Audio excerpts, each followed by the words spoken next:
n'était pas juif. Pourquoi Abraham n'était pas juif? Parce que le mot juif dérive du nom de l'un des arrière-petits-fils d'Abraham.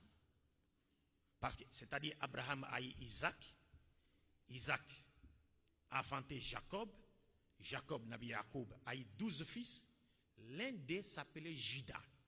Et c'est du nom de Juda, Yahoud, qui est sorti le nom judaïsme.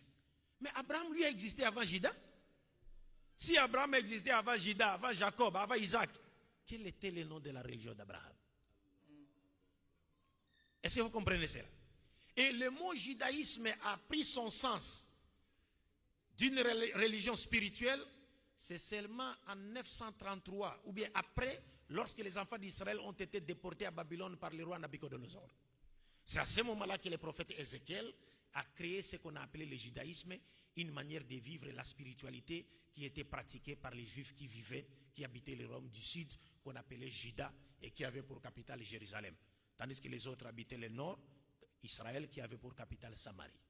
Vous voyez? Donc quand le Coran nous dit Abraham n'était pas juif, le Coran ne le dit pas pour rien, il donne des preuves.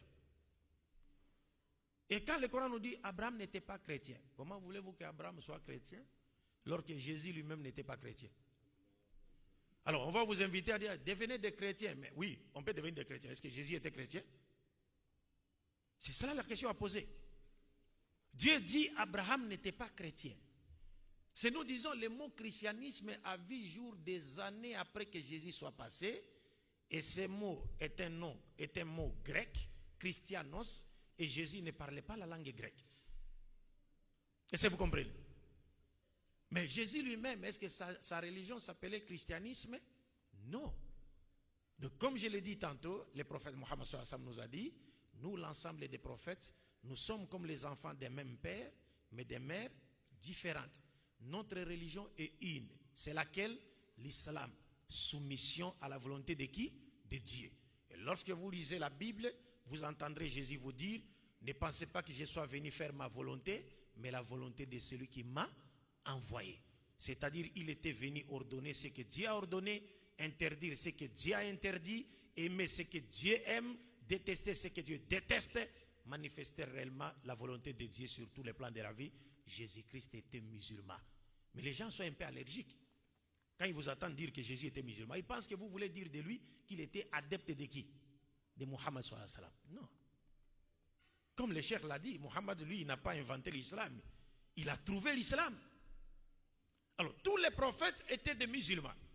On prêchait la religion musulmane parce que leur message était un et unique. Lequel?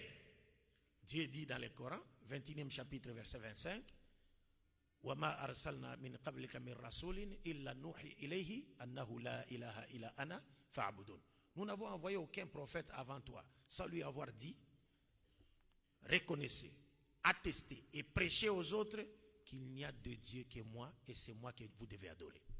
Cela était le message de tous les prophètes de Dieu. Aucun prophète de Dieu n'a prêché la doctrine de la Sainte Trinité, qu'elle soit catholico-protestante ou sabélianiste. Aucun prophète de Dieu n'a prêché que Dieu avait un enfant. Ça n'existe pas.